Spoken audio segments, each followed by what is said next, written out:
ನಮಸ್ಕಾರ. ದಾಂಪತ್ಯದ ತೊಡಕುಗಳು ಈ ವಿಚಾರದಲ್ಲಿ ನಾವು ಚರ್ಚೆ ಮಾಡ್ತಾ ಬಂದಿದ್ದೇವೆ.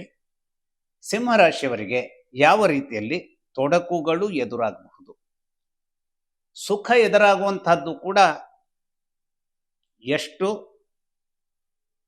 ಅದ್ಭುತವಾದ ಸೂರ್ಯನ ಸಂಯೋಜನೆಯಿಂದ ಅಥವಾ ಶನೈಶ್ಚರನ ಸಂಯೋಜನೆಯಿಂದ ಇವರ ಪಾಲಿಗೆ ವರದಾನವಾಗಿ ದಾಂಪತ್ಯದಲ್ಲಿ ತನ್ನದೇ ಆದಂತಹ ಒಂದು ಸಾಂತ್ವನದ ನೆರಳನ್ನು ಒದಗಿಸಿಬಿಡುವಂತಹ ವಿಚಾರ ಇರ್ತದೋ ಹಾಗೆ ಇವರ ವಿಚಾರದಲ್ಲಿ, ಸಿಂಹರಾಶಿಯವರ ವಿಚಾರದಲ್ಲಿ ಸೂರ್ಯ ಯಜಮಾನನಾಗಿದ್ದು ಬಾಳ ಸಂಗಾತಿಯನ್ನು ತಂದು ಕೊಡಬೇಕಾದಂತಹ ಕುಂಭರಾಶಿಯ ಯಜಮಾನ ಶನೈಶ್ಚರನಾಗಿರೋದ್ರಿಂದ ಇವರಿಬ್ಬರಲ್ಲೂ ಇರುವಂತಹ ಒಂದು ಏನಿದೆ ಅವರಲ್ಲಿ ಒಂದು ಯಾವತ್ತೂ ಒಂದು ವೈರತ್ವ ಇರುತ್ತೆ. ಹಾಗಾದ್ರೆ ಈ ಬದುಕಿನ ಸಂದರ್ಭದ ವಿಚಾರವೇ ಪರಸ್ಪರರಲ್ಲಿ ಇರುವ ವೈರತ್ವವೂ ಕೂಡ ಜಾತಕದಲ್ಲಿ ಇರುವಂತಹ ಅನೇಕ ಇತರ ಸಂಯೋಜನೆಗಳ ಕಾರಣದಿಂದಾಗಿ ಈ ವೈರತ್ವವನ್ನು ನಿವಾರಿಸಿಕೊಂಡು ಅಥವಾ ಈ ವೈರತ್ವ ಬದುಕಿನ ಸಂದರ್ಭದ ಈ ಘಟ್ಟಕ್ಕೆ ಅದು ಏನಾಗತ್ತೆ ಕಾರಣವಾಗಿ ನಿಲ್ಲುತ್ತದೆ ಅನ್ನುವಂಥದ್ದು ದೂರವಾಗಿ ಒಳಿತನ್ನ ನಿರ್ಮಾಣ ಮಾಡುವಂತಹ ಸಂಯೋಜನೆಯನ್ನು ಕೊಡಬಹುದು. ಹಾಗಾಗಿ ಸೂರ್ಯನು ಶನೈಶ್ಚರನು ಬೇರೆ ಬೇರೆ ಕಾರಣಗಳಿಗಾಗಿ ತಮ್ಮದೇ ಆದಂತಹ ಒಂದು ಗಟ್ಟಿತನವನ್ನು ಹೊಂದಿದ್ರೆ ಖಂಡಿತವಾಗಿ ಈ ಒಂದು ಸಿಂಹರಾಶಿಯವರ ಬದುಕಿನ ಸಂದರ್ಭದ ದಾಂಪತ್ಯ ಏನಿರುತ್ತೆ ಅದು ಅಗಾಧವಾದಂತಹ ಸಂತೋಷವನ್ನು ಕೊಡುವಂತಹ ಘಟಕವಾಗಿ ಜೀವನದಲ್ಲಿ ನಿಂತುಕೊಳ್ಳುತ್ತೆ. ಆದರೆ ಅದು ಸಾಧ್ಯವಾಗದೆ ಹೋದಾಗ ಅನೇಕ ರೀತಿಯ ದಾರುಣತೆಗಳನ್ನು ಎದುರಿಸಬೇಕಾದಂತಹ ಸಂದರ್ಭಕ್ಕೂ ಕೂಡ ಇದು ಏನು ಮಾಡುತ್ತೆ, ಆ ಒಂದು ಮೂಲಭೂತವಾದ ಬೀಜವನ್ನು ಬಿತ್ತುಬಿಡುತ್ತೆ. ಆ ಬೀಜ ಚಿಗುರಿ ಬೆಳೆದು ನಿಂತಾಗ ಬಹಳ ಕಷ್ಟವಾಗುತ್ತೆ. ಯಾಕೆಂದರೆ 7ನೆಯ ಮನೆಯ ಯಜಮಾನನಾಗಿ ಶನೈಶ್ಚರನಿಗೆ ಆ ಒಂದು ಕೇಂದ್ರಾಧಿಪತ್ಯ ದೋಷದ ಒಂದು ಕೆಟ್ಟತನ ಇರದೆ ಹೋದರೂ ಕೂಡ ಈ ಒಂದು ಸಿಂಹರಾಶಿಯವರಿಗೆ ಅವನು ಏನಾಗ್ತಾನೆ, 6ನೇ ಮನೆಯ ಯಜಮಾನ, ಮಕರ ರಾಶಿಯ ಯಜಮಾನನು ಸೂರ್ಯನೇ ಆಗಿರೋದ್ರಿಂದ 6ನೇ ಮನೆಯ ಯಜಮಾನ ಸೂರ್ಯ ಇರ್ತಾನೆ. 6ನೇ ಮನೆಯ ಯಜಮಾನನಾಗಿ ಸೂರ್ಯ ಆಂತರ್ಯದಲ್ಲಿ ಅವನು ಅಮೃತದ ಬಟ್ಟಲನ್ನು ಹೊತ್ತಿರೋದಿಲ್ಲ. ಈ ಸಿಂಹರಾಶಿಯವರ ಬಗ್ಗೆ ಅವನು ವಿಷದ ಬಟ್ಟಲನ್ನೇ ಹೊತ್ತಿರ್ತಾನೆ. ಹಾಗಾಗಿ ಕುಂಭರಾಶಿಯ ಯಜಮಾನನಾಗಿ ಹಾರ್ದಿಕವಾದಂತಹ ಒಂದು ವಿಚಾರವನ್ನ ಆತ ದಾಂಪತ್ಯದ ಬಗ್ಗೆ ಹೊಂದಿದ್ದರೂ 6ನೇ ಮನೆಯ ಯಜಮಾನನಾಗಿ ತನ್ನದೇ ಆದಂತಹ ದುಷ್ಟತನವನ್ನು ಅವನು ಹೊಂದಿರೋದ್ರಿಂದ ಶನೈಶ್ಚರ ಹಾಗೂ ಜಾತಕ ಶಾಸ್ತ್ರದ ಭಾರತೀಯ ಜ್ಯೋತಿಷ್ಯ ವಿಜ್ಞಾನದಲ್ಲಿ ಪರಸ್ಪರವಾಗಿ ತಂದೆ ಮಕ್ಕಳೇ ಆಗಿದ್ದಿದ್ರು ಕೂಡ ಆ ತಂದೆ ಮಕ್ಕಳೇ ಪರಸ್ಪರರಲ್ಲಿ ಒಂದು ವೈರತ್ವವನ್ನು ಇಟ್ಟುಕೊಂಡಂತಹ ಚೋದ್ಯವೂ ಕೂಡ ನಮ್ಮ ಭಾರತೀಯ ಜ್ಯೋತಿಷ್ಯ ವಿಜ್ಞಾನದಲ್ಲಿ ನಾವು ಅದನ್ನು ಕಾಣ್ತೇವೆ. ಹಾಗಾದರೆ ಈ ಚೋದ್ಯ ಅನ್ನುವಂಥದ್ದು ಕೇವಲ ನಮ್ಮ ಭಾಷೆಯಲ್ಲಿ ನಾವು ಹೇಳುವಂತಹ ವಿಚಾರದಲ್ಲಿ ಮಾತ್ರ ಅದು ಅಡಕವಾಗಿರುತ್ತೋ, ನಿರ್ಜೀವವಾದಂತಹ 2 ಗ್ರಹಗಳಲ್ಲಿ ಯಾವ ವೈರತ್ವ ಇರುತ್ತೆ ಅಂತಂದ್ರೆ ಅದರದ್ದೇ ಆದ ವಿಧಾನದಲ್ಲಿ ಅದಕ್ಕೆ ಅದರದ್ದೇ ಆದ ಒಂದು ಏನಿರುತ್ತೆ ಲಾಗರಿಥಮ್ ಅದು ವರ್ಕ್ ಆಗ್ತಾ ಇರುತ್ತೆ. ನಾವು ಆ ಗ್ರಹಗಳು ಯಾಕೆ ಪರಸ್ಪರ ವೈರತ್ವವನ್ನು ಹೊಂದಿರ್ತವೆ ಇದನ್ನ ಒಂದಿಷ್ಟು ಶಬ್ದಗಳಲ್ಲಿ ಅದನ್ನು ಹಿಡಿದಿಡಲಿಕ್ಕೆ ಸಾಧ್ಯವಾಗಲ್ಲ. ಆದರೆ ಈ ರೀತಿಯ ಸಂಯೋಜನೆಗಳು ಇದ್ದಾಗ ಏನಾಗುತ್ತೆ, ಈ ಒಂದು ಸಿಂಹರಾಶಿಯ ಜನರಿಗೆ ಶನೈಶ್ಚರನ ಮೂಲಕವಾಗಿಯೇ ದೊಡ್ಡ ತೊಂದರೆ ದಾಂಪತ್ಯದ ಸಂದರ್ಭದಲ್ಲಿ ಎದುರಾಗುತ್ತೆ. ಅಷ್ಟೇ ಅಲ್ಲ, ಇದೇ ಶನೈಶ್ಚರನ ಮೂಲಕವಾಗಿ ಒಳಿತುಗಳು ಎದುರಾಗುವಂತಹ ಸೊಗಸು ಇರುತ್ತೆ. ಹಾಗಾದ್ರೆ ಶನೈಶ್ಚರ ಒಬ್ಬನೇ ಎಲ್ಲದಕ್ಕೂ ತೊಂದರೆಗಳಿಗೆಲ್ಲ ಕಾರಣವೇ, ಅಥವಾ ಶನೈಶ್ಚರ ಒಬ್ಬನೇ ಒಳಿತುಗಳಿಗೆ ಕಾರಣವೇ ಅಂತ ಕೇಳಿದ್ರೆ ಹಾಗಲ್ಲ. ಇವರ ಸಂದರ್ಭದಲ್ಲಿ ಗುರುವು ಕೂಡ ಇವರ ನೆರವಿಗೆ ಬರ್ತಾನೆ. ಸಿಂಹರಾಶಿಯವರ ವಿಚಾರದಲ್ಲಿ ಯಾಕೆ ನೆರವಿಗೆ ಬರ್ತಾನೆ ಅಂತಂದ್ರೆ, ಗುರು ಇವರಿಗೆ ಪೂರ್ವ ಪುಣ್ಯ ಸ್ಥಾನದ ಯಜಮಾನನಾಗಿ ಬಹಳಷ್ಟು ರೀತಿಯ ಅನುಗ್ರಹವನ್ನು ಕೊಡೋದಕ್ಕೆ ತನ್ನದೇ ಆದಂತಹ ಶಕ್ತಿಯನ್ನ ಆತ ಕೇಂದ್ರೀಕರಿಸಿಕೊಂಡಿರ್ತಾನೆ. ಮಕ್ಕಳ ಮೂಲಕವಾಗಿ ಅನೇಕದಾರ ಸಂದರ್ಭದಲ್ಲಿ ಏನಾಗುತ್ತೆ, ದಾಂಪತ್ಯದ ಒಂದು ಈ ಹಿಂಸೆ ಪರಸ್ಪರ ಗಂಡ ಹೆಂಡರಲ್ಲಿ ನಡುವೆ ಹೊಯ್ದಾಡ್ತಾ ಇದ್ರು ಕೂಡ ಮಕ್ಕಳು ಅದನ್ನ ಸರಿಪಡಿಸುವಂತಹ ಅಥವಾ ಮಕ್ಕಳ ಮೂಲಕವಾಗಿ ಏನೋ ಒಂದು ಅದ್ಭುತವನ್ನ ಸಾಂತ್ವನವನ್ನ ಕಂಡುಕೊಳ್ಳುವಂತಹ ಸ್ಥಿತಿಗತಿಗಳು ಈ ಒಂದು ಸಿಂಹರಾಶಿಯ ಜನರಿಗೆ ಒದಗಿಸುವಂತಹ ಚೈತನ್ಯವನ್ನ ಗುರು ಒದಗಿಸಬಹುದು.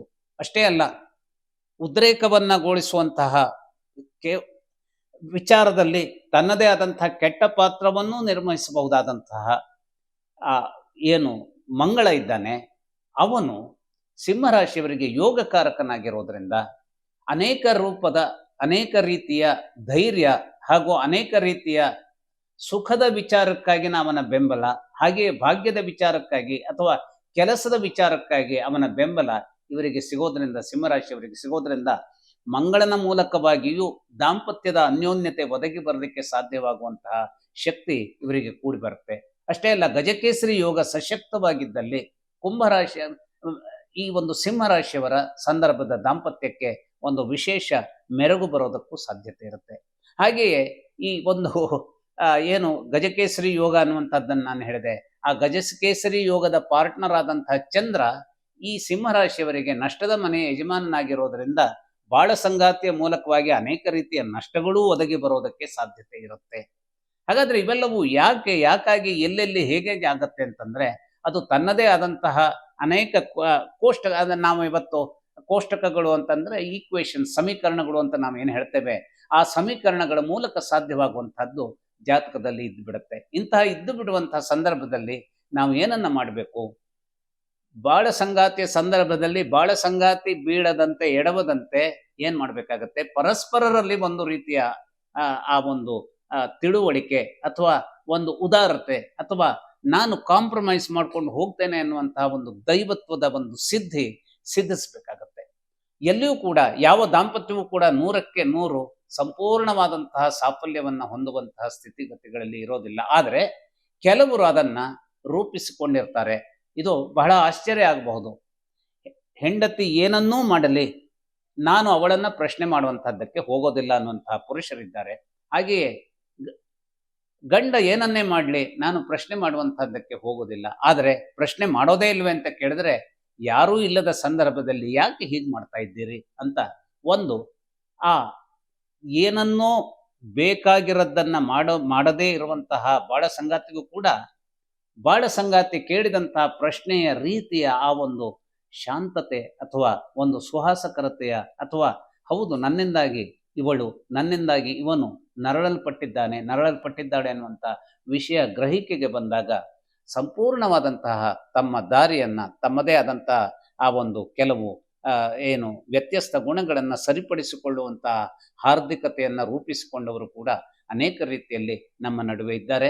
ಅದನ್ನ ಮಾಡಿ ತೋರಿಸಬಹುದು ಅನ್ನುವಂಥದ್ದನ್ನ ಪ್ರತಿಯೊಬ್ಬರೂ ಕೂಡ ಅದನ್ನ ಏನ್ ಮಾಡ್ಬೇಕು, ಪರಿಗ್ರಹಿಸಬಹುದಾದಂತಹ ಸಂದರ್ಭ ಇದೆ. ಹಾಗಾಗಿ ಸೂರ್ಯನ ಸಂದರ್ಭದ ಯಜಮಾನತ್ವವನ್ನು ಹೊಂದಿದಂತಹ ಸಿಂಹರಾಶಿಯವರಿಗೆ ಏನು ಅಂತಂದ್ರೆ, ಬೆಂಕಿಯ ಸ್ವರೂಪದ ತತ್ವ ಇವರದ್ದೇ ಹೌದಾಗಿದ್ದರೂ ಕೂಡ ಗುರುವಿನ ಅನುಗ್ರಹ ವಿಶೇಷವಾಗಿದ್ದಾಗ, ಶನೈಶ್ಚರನ ವಿಶೇಷವಾದ ಅನುಗ್ರಹ ಇದ್ದಾಗ ಅಥವಾ ಬುಧನ ಅನೇಕ ರೀತಿಯ ಅನುಗ್ರಹ ಇದ್ದಾಗ ಏನಾಗುತ್ತಾನೆ, ಈ ಉರಿಯ ಜ್ವಾಲೆಯನ್ನು ನಿರ್ಮಿಸುವಂತಹ ಸೂರ್ಯನೂ ಕೂಡ ತಂಪಾದ ಕಿರಣಗಳನ್ನ, ತಂಪಾದ ಒಂದು ಧೀಶಕ್ತಿಯನ್ನ ಅಥವಾ ನಮ್ಮನ್ನೇ ನಾವು ಸಮರ್ಥಿಸಿಕೊಳ್ಳಬಲ್ಲ, ಬಹು ಎತ್ತರಕ್ಕೆ ಏರಿಸಬಹುದಾದಂತಹ ಆ ಎತ್ತರವನ್ನು ದಾಂಪತ್ಯದ ಮೂಲಕವಾಗಿ ಸಂಪಾದಿಸಿಕೊಳ್ಳಬಹುದಾದಂತಹ ಒಂದು ವಿಚಿತ್ರ ತರ್ಕವನ್ನು ಇವರಲ್ಲಿ ನಿರ್ಮಾಣ ಮಾಡ್ತಾನೆ. ಆ ತರ್ಕದ ಮೂಲಕವಾಗಿ ಇವರು ಏನ್ ಮಾಡ್ತಾರೆ, ಬಾಳ ಸಂಗಾತಿಯನ್ನ ಗೆಲ್ತಾರೆ, ಆ ಬಾಳ ಸಂಗಾತಿಯನ್ನ ರೂಪಿಸ್ಕೊಳ್ತಾರೆ. ತನಗೆ ಬೇಕಾದಂತಹ ದಾರಿಯಲ್ಲಿ ಅವಳೋ ಅಥವಾ ಅವನೋ ಹೆಜ್ಜೆ ಇಡುವಂತೆ ಇವರು ತಮ್ಮ ವರ್ತಮಾನಕ್ಕೆ ಒಂದು ವಿಶಿಷ್ಟವಾದಂತಹ ವಾರ್ಮ್ನೆಸ್, ಅಂದರೆ ಆ ಒಂದು ಸುಸಂಬದ್ಧವಾದಂತಹ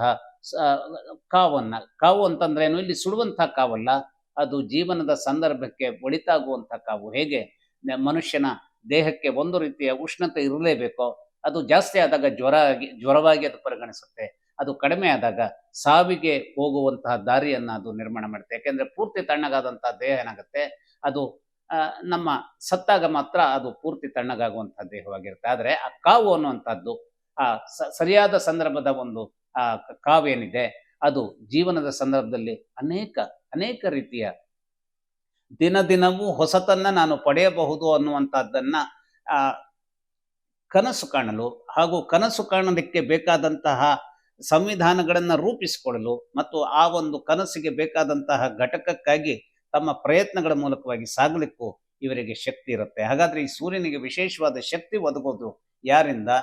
ಚಂದ್ರನಿಂದಲೂ ಒದಗತ್ತೆ, ಗುರುವಿನಿಂದಲೂ ಒದಗತ್ತೆ, ಶನೈಶ್ಚರನಿಂದಲೂ ಒದಗತ್ತೆ. ಹಾಗಾಗಿ ಅನೇಕ ರೀತಿಯ ಆ ಒಳಿತುಗಳನ್ನ ಕೊಡಲಿಕ್ಕೆ ಬೇಕಾದಂತಹ ಗ್ರಹಗಳ ವಿಚಾರ ತನಗೆ ಪರಿಪುಷ್ಟವಾಗಿ ಜಾತಕದಲ್ಲಿ ಇರಲಿ ಇರದೆ ಹೋಗಲಿ ಅದನ್ನ ರೂಪಿಸ್ಕೊಡ್ತೇನೆ ಅನ್ನುವಂತಹ ಒಂದು ಚೈತನ್ಯವನ್ನ ಇವರು ಹೊಂದಿದ್ರೆ, ಇವರಿಗೆ ಚೈತನ್ಯ ಇರುತ್ತೆ. ಯಾಕೆ ಅಂತಂದ್ರೆ ಇವರು ಯಾವಾಗಲೂ, ಯಾಕೆಂದ್ರೆ ಇವರ ಈ ಸಿಂಹರಾಶಿಯವರ ಏನಿರುತ್ತೆ ಅವರ ಮೂಲಭೂತವಾದಂತಹ ಶಕ್ತಿ ಹೇಗಿರುತ್ತೆ ಅಂತಂದ್ರೆ, ಇವರು ರಾಜಯೋಗವನ್ನ, ಒಂದು ರಾಜಯೋಗ ಇದೆ ಅಂತಂದ್ರೆ ಅದಕ್ಕೆ ಬೇಕಾದಂತಹ ಒಂದು ಕಾಲಘಟ್ಟವನ್ನ ಬಹು ಸುಲಭವಾಗಿ ನಿರೀಕ್ಷೆ ಮಾಡುವಂತಹ ಒಂದು ಚೈತನ್ಯವನ್ನು ಇವರು ಪಡೆದಿರೋದ್ರಿಂದ ದಾಂಪತ್ಯವನ್ನ ಸುಧಾರಿಸ್ಕೊಳ್ಳೋದ್ರಲ್ಲಿ ಇವರಿಗೆ ಹೆಚ್ಚಿನ ಕಷ್ಟ ಆಗೋದಿಲ್ಲ. ಅದಕ್ಕೆ ಬೇಕಾದಂತಹ ಕಮಿಟ್ಮೆಂಟ್ ಬೇಕು. ಆ ಕಮಿಟ್ಮೆಂಟ್ ಅನ್ನ ಹೊಂದಿರಿ, ಒಳ್ಳೆಯದಕ್ಕೆ ದಾರಿ ಇದೆ. ನಮಸ್ಕಾರ.